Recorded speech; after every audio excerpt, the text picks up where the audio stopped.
కొంతమంది మరణం పాలవుతున్నారు, కొంతమంది మృత్యువును జయించి మీ బోటి మహానుభావులు బ్రతికుండంగానే పరమాత్మను దర్శిస్తున్నారు. మరణం తర్వాత ఏం జరుగుతుంది అన్నది మీరు ఇదమిత్తంగా చూడగలిగారా స్వామి? అది ఒకసారి సెలవిస్తారా? ప్రపంచంలో ప్రతి ఒక్కరూ మరణాన్ని బహు దుర్లభం, చాలా బాధాకరము, అదొక చెడ్డగా భావిస్తారు. చనిపోవడం అంటే ఒక చెడు, ఒక కీడుగా భావిస్తారు. మా ఉద్దేశం ప్రకారంగా, మేము పొందిన అనుభూతి ప్రకారంగా మరణాన్ని మించిన సుఖము, సంతోషం వేరొకటి లేదనుకుంటాను. శాశ్వతానందం అది పొందగలిగితే, ఆ ఓటి మరణాన్ని పొందగలిగితే, దుర్మరణమునకు, దుర్గతితో మరణించిన మరణానికి శాంతి లేదు. అది యాతన, బహు దుర్లభము, బహు కాఠిన్యమైనటువంటి యాతన. అది తగదు జీవుడికి. జీవుడికి ఎప్పుడే కానీ ఇచ్ఛామరణ సంసిద్ధి కలిగినా, భగవత్ ప్రేరణతో మరణ సంసిద్ధి కలిగినా అందుకు మించిన శాంతి వేరొకటి లేదు. అలా చనిపోవడానికి కూడా మన ధర్మం లోపల చాలామంది ప్రాకులాడారు.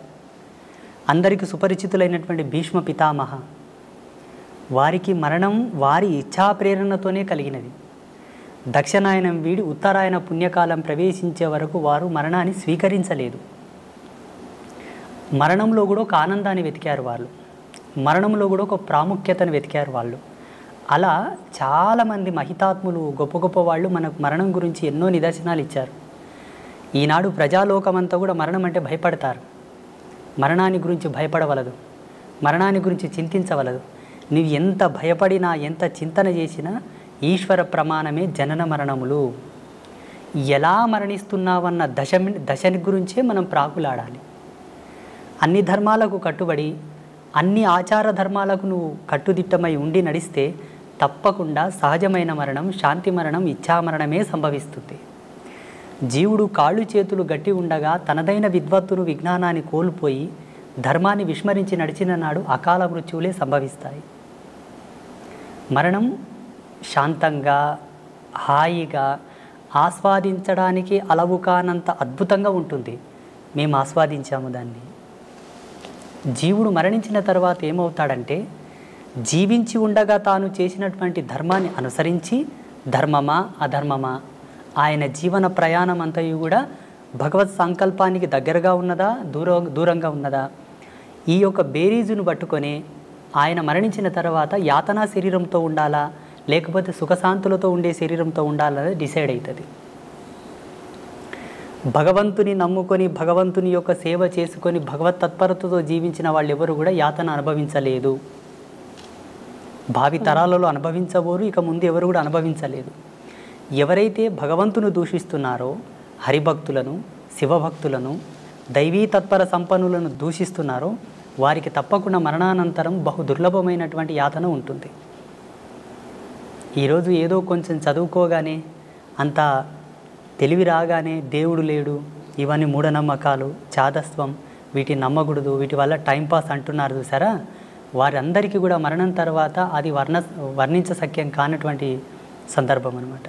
మనిషి శరీరం భౌతికంగా మనం చూస్తున్నాం కదా, అందులో మళ్ళీ ఒక సూక్ష్మ శరీరం ఉంటుంది, ఒక కారణ శరీరం ఉంటుంది, ఒక మహాకారణ శరీరం ఉంటుంది అని చెప్తారు కదా. ఆ నాలుగింటిని విడివిడిగా చూడడానికి సాధ్యపడుతుందా స్వామి? అది యోగ సంధాన కర్తృత్వంతోనే సాధ్యమవుతుంది. ఆధ్యాత్మికమైనటువంటి పూజలు, వ్రతాలు, నోములు, జపతపాదులన్నీ కొన్ని ప్రామాణికమైన సూత్రావళి పైన నడుస్తాయి. జీవుడికి కొన్ని అనుభవాలు తెచ్చిపెడతాయి. మీరు అనుకున్నటువంటి అనుభవాన్ని తార్కికంగా, సాదృశ్యంగా చూడాలనుకుంటే యోగ మూలాలను అవలంబించాల్సి ఉంటుంది. ఇప్పుడు హిమాలయస్లో చాలామంది యోగులు ఉన్నారు. వాళ్ళు మీరు చెప్పినటువంటి ఈ అవస్థలు ఏవైతే ఉన్నాయో ప్రతిరోజు లైవ్లో చూస్తారు. వాళ్ళు సూక్ష్మ, భౌతిక, ఆది భౌతిక, ఆది దైవిక, ఈ నాలుగు అవస్థలను వాళ్ళు సశరీరంగా లైవ్లో ఎప్పటికప్పుడు వాళ్ళు సవరించుకొని చూస్తూ ఉంటారు. వాటికి యోగ మూలాలు అవసరం, కొంత కఠినాత్మకమైనటువంటి తపశ్చర్య కూడా అవసరం వాటి కోసం. ఆ రుచి, అనుభవం, ఆ ప్రేరణ ఉన్నవాళ్ళు చూశారు. తమరు చూస్తుంటారు కదా స్వామి. భగవతి ఇచ్చామ్మ. నాకు ఆశీర్వచనం ఇవ్వండి స్వామి. తప్పకుండా. ఒక రకమైన అనుభూతి కలుగుతోంది, కానీ ప్రామాణికంగా నేను దాని గురించి ఇతరులకు చెప్పలేను. నాకు స్వానుభవైక వేద్యంగా ఉంది. అదేంటో అర్థం కాని తనంలో నేను అనుభవిస్తున్నాను స్వామి. అంటే ఒక బస్సు వెళ్తుంటే ఏ ఊరికి వెళ్తుందో తెలియకుండా ఎక్కి కూర్చుంటే ఆ ఊరు చేరుంటారు వాళ్ళు, కానీ అదేం ఊరు, ఎట్లా వెళ్ళాలి, మధ్యలో వచ్చే దారులేంటి, ఇవేం తెలియదు స్వామి.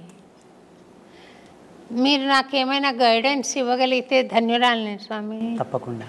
ఇప్పుడు మీరుండేటటువంటి అవస్థ ఏదైతే ఉన్నదో, ఈ వయసుతో ఈ స్థితితో, ఇది చిట్ట చివరి ఒక దశకం మీది ఉన్నది స్వామి. ఇప్పుడు ఉండేటటువంటి ఈ దశకంలో మీరు పొందవలసిన జ్ఞానమే, పొందవలసినటువంటి అనుభూతి. జీవుడు చివరి దశకంలో చివరి తరుణం లోపల ఈ అనుభవాన్ని గనక పొందితే ఆయనకు ఉత్తరోత్తరమైనటువంటి ధర్మాల్లో భగవంతుడు సహాయంగా ఉంటాడు అన్నది కొన్ని శాస్త్రాల్లో చదివాం మేము. మీరు అడుగుతున్నది చాలా సమంజసమైనదే. తప్పకుండా మీకు అది ప్రబోధం నేను చేస్తాను.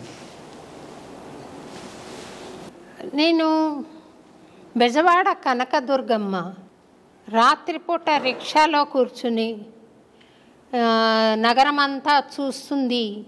ఆ రిక్షావాడు తీసుకెళ్ళాడు. ఒకరి అనుభవాన్ని నేను వీడియో చూశాను స్వామి. అది ఎంత మాత్రం సత్యం అంటారు? అది వాస్తవమే. చాలామంది మన కంచి పరమాచార్య మహాస్వామి వారు కూడా అమ్మవారి గురించి ఎన్నో ప్రత్యక్షమైన సాక్ష్యాలు చెప్పారు. అలాగే చాలామంది జగద్గురువులు కూడా అమ్మవారి యొక్క లీలలు, అమ్మవారు ఒక భక్తుడి యొక్క కోరిక మేరకు రిక్షాలో కూర్చొని నగరమంతా తిరిగేసి మరి ఆ భక్తుడికి మోక్షం ఇచ్చింది, ఆయనను అనుగ్రహించింది అన్నమాట సత్యమే.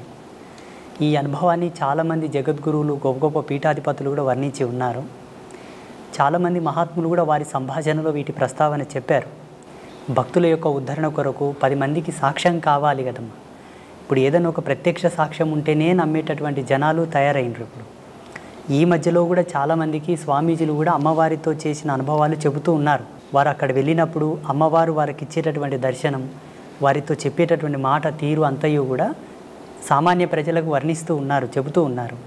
అది జరిగిన మాట వాస్తవమే, అది జరిగింది. కొన్ని సంవత్సరాల క్రితం నేను ఒక చిన్న వీడియో చూశాను స్వామి. మీరు చిలుకూరు బాలాజీ టెంపుల్కి వెళ్ళడం, అక్కడ రంగరాజన్ స్వామివారు మిమ్మల్ని భుజం మీద ఎక్కించుకుని గుళ్ళోకి వెళ్ళడం నేను చూశాను. అందులో ఏదైనా పరమార్థం ఉందంటారా స్వామి? సమాజంలో చాలామంది ఇప్పుడు అస్పృశ్యత గురించి చాలా కాంట్రవర్సీ చేస్తూ ఉన్నారు. బ్రాహ్మణులు ఈ సబ్బండ వర్ణాల వాళ్ళని, దళితులను పట్టి పీడించారు, సనాతన ధర్మానికి దూరం చేశారు, ఈ ధర్మం పట్ల వాళ్ళకి ఏ హక్కు లేకుండా వాళ్ళని వెలివేశారు అని చాలామంది కాంట్రవర్సీ చేస్తున్నారు. శ్రీమాన్ రంగరాజన్ వారు అది ఒక సవాల్గా తీసుకున్నారు. పెద్ద డిబేట్ జరిగింది వారిపైన, అంటే బ్రాహ్మణ పెద్దల పైన పెద్ద డిబేట్ జరిగింది.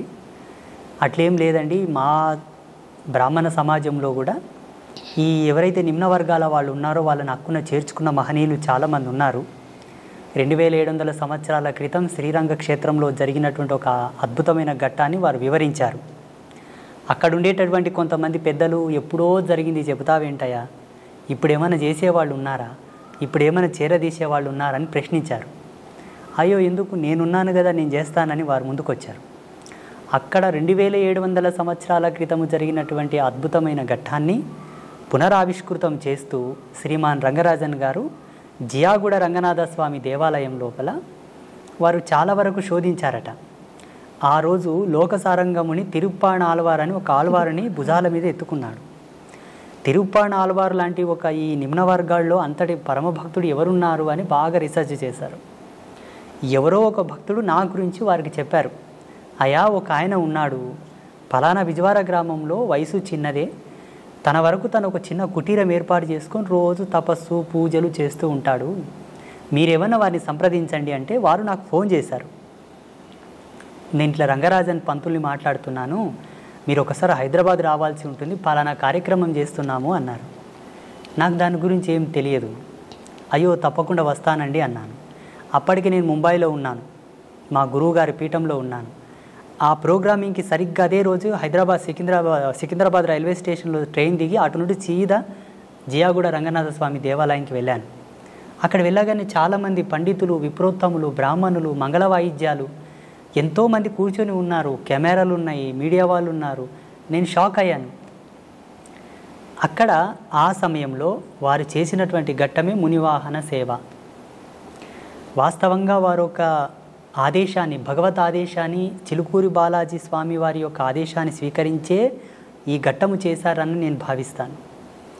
మొత్తం సమాజానికి ఒక అద్భుతమైన మెసేజ్ అది. ఏంటి? మనసు పరిమళించి స్వీకరించగలిగితే ధర్మాన్ని ఎవరైనానూ స్వీకరించవచ్చు. అలా స్వీకరించలేని పక్షాన భగవంతుడు ఏం చేయదు, ధర్మం కూడా ఏం చేయదు కదా. ఆ కోణంలో అందరికి ఒక మంచి మెసేజ్ పోవాలని చెప్పి వారు ఆ కార్యక్రమం చేశారు. స్వామి, అయితే స్వామి, ఒక స్వాముల వారు ఆయన సాధనా సంపత్తి ద్వారా జ్ఞాన మార్గంలో ప్రవేశించి ఆయనకు ఆత్మజ్ఞానం కలిగిన తర్వాత ఆయనకు కులతత్వం ఏముంటుంది స్వామి? ఆయన బ్రహ్మర్షితో సమానం కదా స్వామి? ఉండదు. అంటే ఇక్కడ పరమహంస పరివ్రాజక తత్వం పొందినటువంటి మహనీయులకు ఏ విధమైన భేదము, భావన, చింతన, తన మన ఏవి ఉండవు. ఆ బోటి జ్ఞానులు సమాజంలో అందరూ ఉండి ఉంటే ఇంతటి ప్రశ్న, ఇంతటి సమాధానం మనకు అవసరం ఉండేది కాదు. సమాజంలో విభిన్నమైన భావాలు, విభిన్నమైన జీవన విధానాలు, విభిన్నమైనటువంటి ఆలోచన స్థితులతో ఉండేటటువంటి సమాజం ఇప్పుడున్న సమాజం. అందరికీ సమాధానం చెప్పగలిగేటటువంటి క్రియ ఒకటి జరగాలి. అందుకు పరమాత్మనే ఎందుకు ఆహుతి కాకూడదు? ఆ పరమాత్మ యొక్క భక్తుడే ఎందుకు సమిధ కాకూడదు? ఆ సమాధానము జ్వాలల్లో కాలడానికి, ఆ సమాధానపు చర్యకు ఆహుతైనటువంటి జ్వాలగా, ఆ సమిధగానే రంగరాజన్ గారు నేనిద్దరం మారడం జరిగింది. ఇక్కడ ఉండేటటువంటి స్వామీజీకి ఆ భేదము లేదు, అక్కడ ఉండేటటువంటి స్వామికి ఏ భేదము లేదు. కానీ సమాజంలో ఎవరికి కూడా సందేహం లేకుండా ఏ ఒక్కరికి, పండితుడి నుంచి పామరుని వరకు అందరికీ సమానమైనటువంటి ఒక సమాధాన ప్రేరేపకమే ఆ మునివాహన సేవ. నాలో వాళ్ళు కులము చూడలేదు, నాలో వాళ్ళు వర్గభేదము చూడలేదు.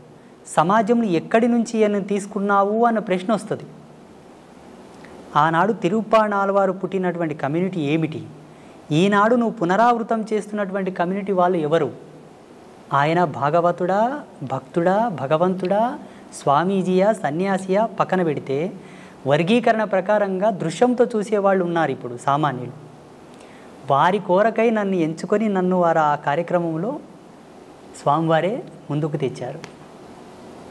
మీరన్న భావనతో ఎక్కడ కూడా భేదం అక్కడ లేదు, నాలో లేదు, వారిలో లేదు.